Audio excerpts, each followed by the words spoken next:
Damos início a mais um programa Anatomia do Poder e hoje falaremos fundamentalmente sobre direito tributário.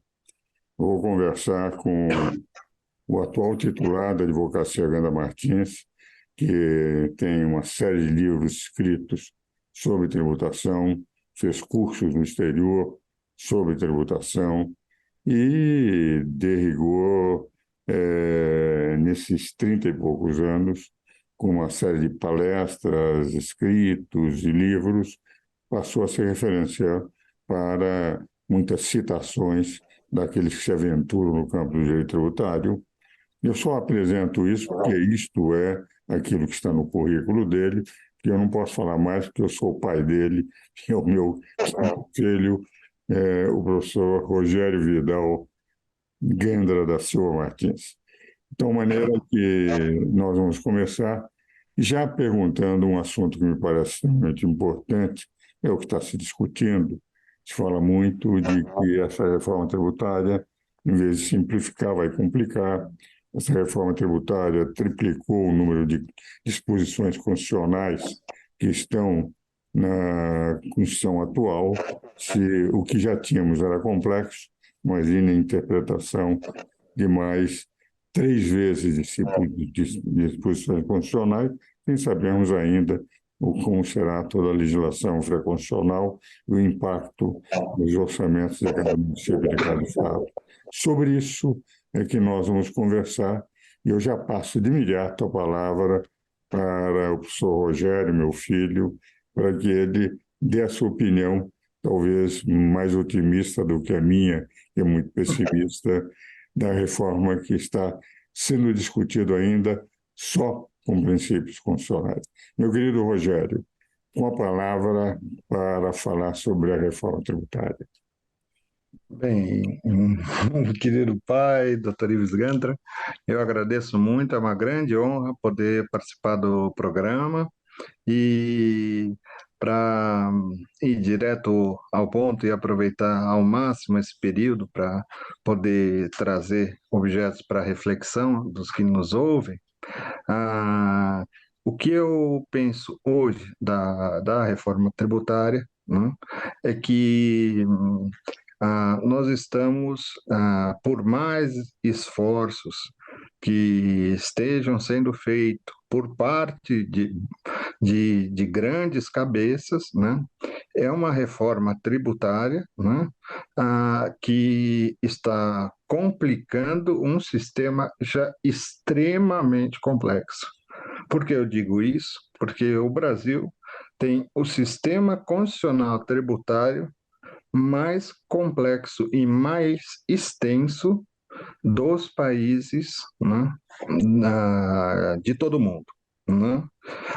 O nosso número de artigos e incisos, né, é maior do que qualquer outro país. Né? Existem países que sequer mencionam a parte tributária, apenas colocam alguns princípios. Nós somos extremamente ah, analíticos na nossa Constituição. Né? O que gerou, né, por óbvio, né, quando você é analítico já no topo de uma pirâmide, na medida que você vai descendo essa pirâmide, mais analítica ela vai ser. Né? Então, mais complexidades vai ter. Né? Então, nós hoje estamos dentro de um projeto, né, de um projeto de emenda constitucional, no qual está se reformulando um sistema que até hoje temos brigas judiciais que vêm até com fundamentos, né, que uns já foram solidificados pela jurisprudência, mas a jurisprudência demorou décadas para solidificar alguns conceitos jurídicos. Né? Dou exemplo, por exemplo, da própria despesa operacional, que foi até objeto do último seminário promovido pela PET, no qual o senhor presidiu juntamente, coordenou também, juntamente com o Dr. Marcelo Magalhães Peixoto, né? A despesa operacional e a dedutibilidade dela do imposto de renda está prevista desde 1964 na legislação brasileira. E até hoje se discute isso em termos de processo administrativo no CARF, seja em termos de tribunais superiores, né? Então, nós temos um sistema em que tudo é extremamente, ah, eu diria, tudo cai sempre no limite do discricionário para o arbitrário, nessa zona cinzenta. E o que essa reforma está trazendo de primeira mão, né? De primeira mão, ela está trazendo mais cinza para esse espaço cinzento, né? Porque ela está deixando uma boa parte, já está deixando complicada, não existe uma comprovação, né? Por mais que se fale que nosso sistema será mais simples, que o nosso sistema terá uma carga menor, né? Que nosso sistema será mais eficiente do ponto de vista tributário. A grande verdade é que até hoje não se comprovou isso, né? Nem com a primeira votação na Câmara dos Deputados, nem com a aprovação no Senado e agora na segunda discussão que está se travando na Câmara. Então, doutor Ives, o que eu entendo é que nós estamos dentro de uma reforma tributária que propõe um novo sistema que não se comprovou a sua eficiência. Hoje, o mundo se trabalha tanto no setor público quanto no setor privado por uma eficiência e por uma diminuição de custos, seja no setor público, seja no setor privado. Isso não foi, né, de forma nenhuma comprovado. Uhum. Segundo ponto que eu coloco nessa questão da reforma tributária é a questão de sistemas de transição, né? Nós vamos conviver durante anos, né, com dois sistemas tributários extremamente complexos. Então, se nós uma infinidade de discussões, teorias jurídicas, teorias acadêmicas, doutrinárias, jurisprudenciais, a respeito de conceitos jurídicos no campo tributário. Imagina trabalhando num regime de transição, né, com dois sistemas extremamente complexos. Isso, refletindo, entre mil outros efeitos, eu gostaria de enfatizar o efeito da geração da falta de competitividade no setor privado, né? E nisso eu gostaria apenas, doutor Ives, para tentar fechar esse bloco, né? Falar a respeito de uma pequena situação, né? Eu acredito que essa falta de competitividade, ah, um, de uma certa forma, né? Ah, Pelo andar da carruagem, o fato da reforma tributária estar sendo, né, confusa, digamos assim, o que ela vai provocar? Vai provocar uma fuga, uma aversão do capital estrangeiro. Por quê? Porque a gente lembra daquela ah, aquele velho ditado do não há almoço grátis, né? Para quem não sabe, essa expressão vem do escritor americano, né? Que escreveu, foi Prêmio Nobel de Literatura, e dizia no clássico livro do American Notes que antigamente, no Velho Oeste, se costumava oferecer almoço de graça nos bares, né? Mas o que se fazia? Se colocava a comida mais salgada, né? E o que acontecia?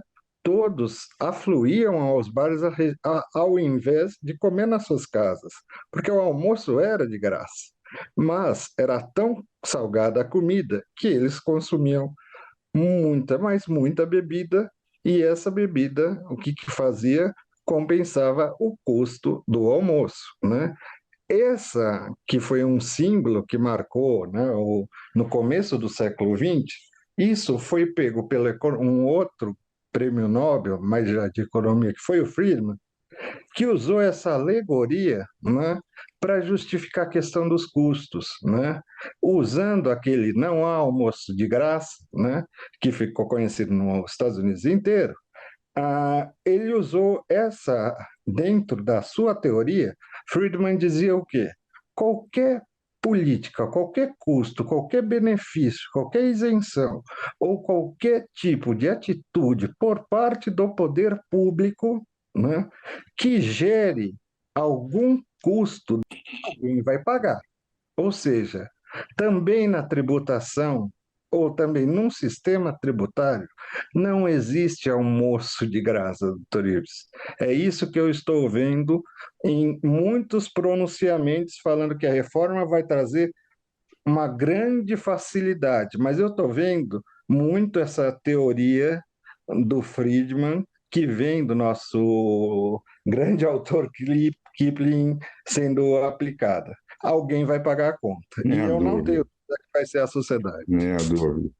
Meu caro Rogério, nós vamos agora aos nossos comerciais e voltaremos de novo falando um pouco sobre a reforma tributária, mas um assunto também que se fala pouco no Brasil e que eu acho importante é o conhecimento da tributação internacional em nível comparativo, porque a nossa é muito mais complexa e os outros sistemas não são tão complexos. Matéria que você estudou muito quando estudou no exterior, tributação. Vamos agora aos nossos comerciais. Em seguida, continuaremos discutindo a reforma tributária.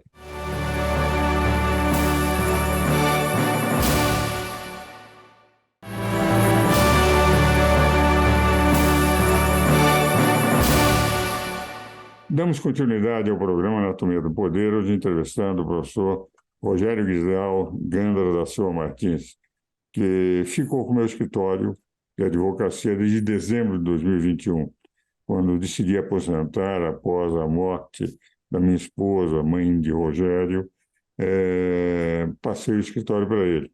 Hoje a Ganda Martins tem um sucessor meu a dirigir o escritório. E nós vamos agora, nesse bloco, conversarmos um pouco sobre tributação internacional, já que ele fez curso nos Estados Unidos e na Bélgica, participando, portanto, de um conhecimento internacional de União Europeia do sistema americano que é muito importante. Como eu faço em todo o programa, eu entrego um livro. Esse ficou pronto essa semana, Rogério, que é Lei e Justiça, dirigido coordenado por mim, pelo Paulo Bastos Carvalho e Luiz Gonzaga Bertella. E é o 11º volume da série da União de Juízes Católicos de São Paulo, com temas relevantes de justiça e temas relevantes sobre valores humanos, sobre direito natural, etc. Mas voltando agora, Rogério, eu gostaria de passar a você para que você falasse um pouco sobre a tributação internacional, sobre a sua experiência e a comparação um pouco daquilo. Me contava um episódio que aconteceu, dizem que o Arminio Fraga foi criar uma pequena empresa na Inglaterra. O seu assessor diz: olha, pega os seus dados, já que pode estar habilitado para criar a empresa aqui, e manda para o departamento do governo encarregado da validade às empresas. Ele pôs no computador e mandou. E disse: agora, quanto tempo eu tenho que esperar? Ele disse: não, já está criado. Se houver alguma irregularidade, porque ele tem todos os dados, eles comunicam com o senhor. Mas não havendo, já está criado, o senhor já pode funcionar, a empresa já existe. Sem burocracia. No Brasil, aquilo que eu chamo a tendência bicepal, de ter carimbo para tudo, dificulta muito, e a burocracia é um dos grandes problemas tributários do Brasil. Mas eu gostaria de ouvir você sobre tributação internacional. Certo. Ah, Torivis, eu acredito, né, quando nós falamos no primeiro bloco, né, sobre a questão da reforma tributária, ah, ela está sendo vista e analisada por grandes organismos focados na tributação, né, ah, não só mundial, mas nas teorias de tributação aplicáveis e eficazes no mundo de hoje, né?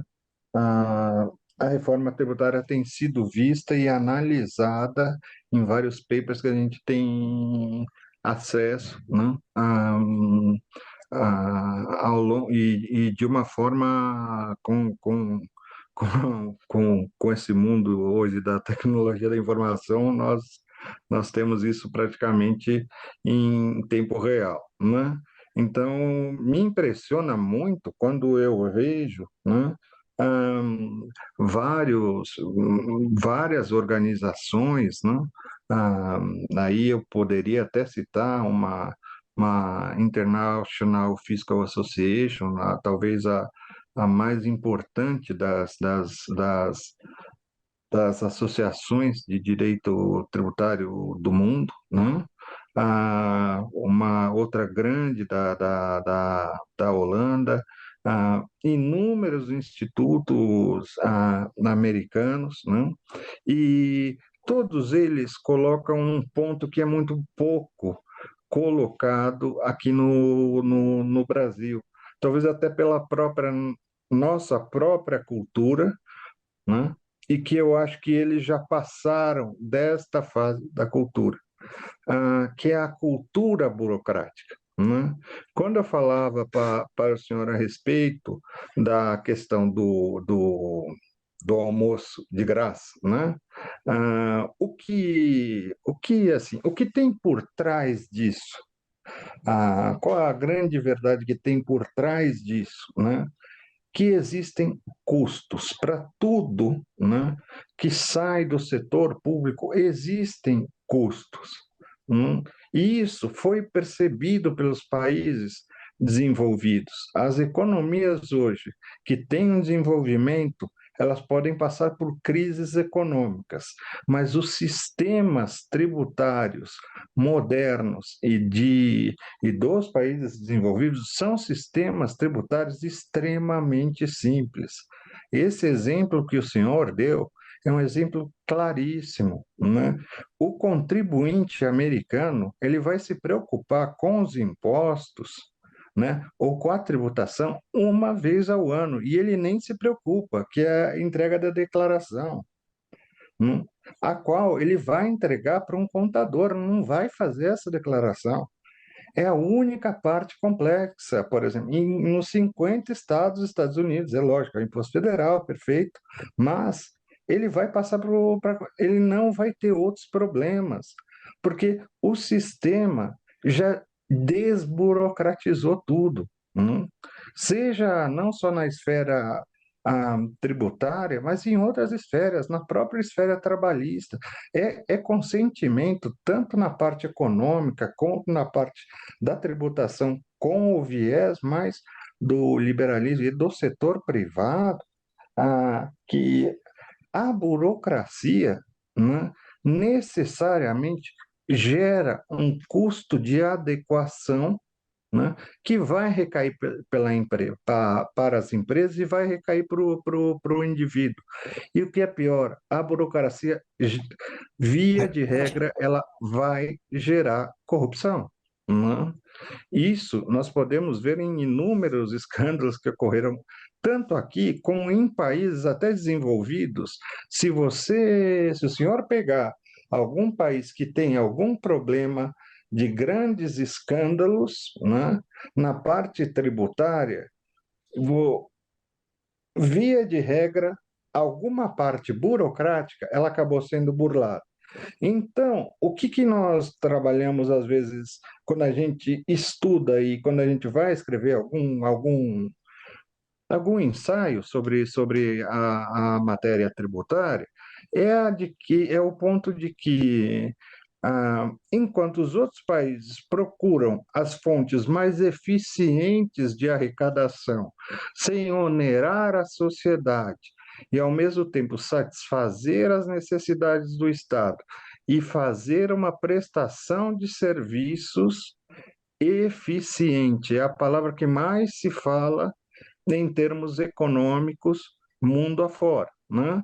O que nós vemos hoje, né, no Brasil, nos tribunais, seja, seja nas esferas administrativas, nos autos de infração, ah, uma empresa é autuada em uma autuação, às vezes, de milhões, porque não colocou uma nomenclatura de um bem, hum, corretamente. Quando temos anexos com a nomenclatura comercial de mercadorias de mais de 5.000 bens. Então, se eu não colocar exatamente nisso, eu sou autuado em não sei quantos. Um processo de importação, às vezes, pode fazer com que o próprio importador, o próprio exportador lá fora, né, o próprio exportador deixe de falar, escuta, aqui eu não, para o Brasil eu não exporto. Existem inúmeros, isso foi verificado, até por um estudo, quando eu estava numa das vezes que estive nos Estados Unidos, me assustou muito verificar a época, se não me engano, 2018, que o Paraguai, naquele semestre que eu estava atraindo mais capital do que o próprio Brasil, capital externo, capital de investimento direto, estrangeiro. Por quê? Porque eles simplificaram a tributação, né?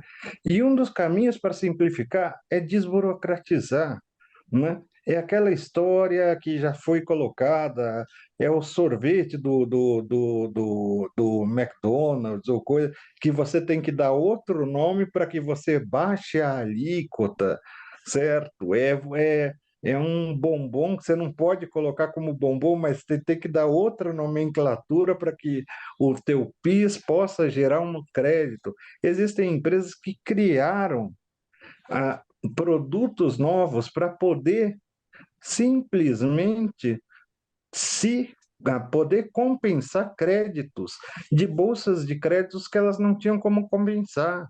Isso tudo é uma tremenda de uma burocracia que poderia ser tremendamente simplificada. Um dos grandes exemplos que, assim, assim, me marcou muito, né, nesses estudos que eu venho fazendo dentro das esferas de países desenvolvidos, né? Mais especificamente nos Estados Unidos, foi quando se falava a respeito dos bens intangíveis e mais propriamente dito da questão dos bens não de informática, mas daqueles bens intangíveis e os bens digitais, né?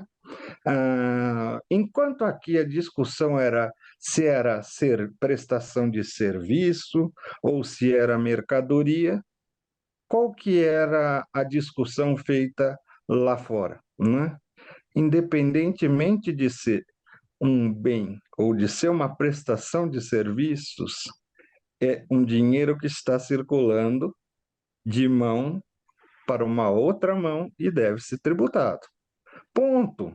Então, é algo muito mais lógico. Aqui nós caímos primeiro para caracterizar se é X, Y, Z, depois nós vamos para um segundo passo. Não, mas se for o Y, vai cair na alíquota tal. Então, se for. Então, todos esses padrões já foram uniformizados lá fora, até em uniões, em espaços geográficos de uniões de países, doutor Ives.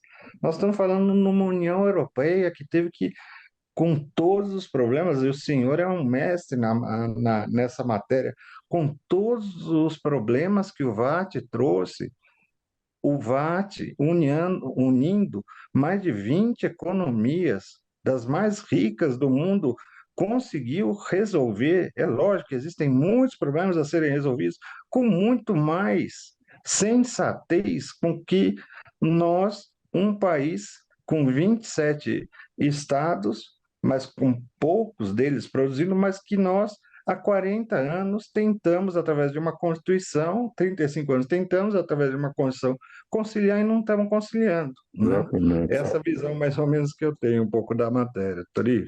Meu caro Rogério, agradeço muito os seus esclarecimentos para todos os nossos telespectadores. E, como os senhores veem, o problema é complexo. E aqui no Brasil nós temos a possibilidade, na tentativa de simplificar, de tornar ainda mais complexo o sistema, pelo menos até 2033. Agradeço muito a presença do professor Rogério e espero a todos os meus telespectadores no próximo domingo.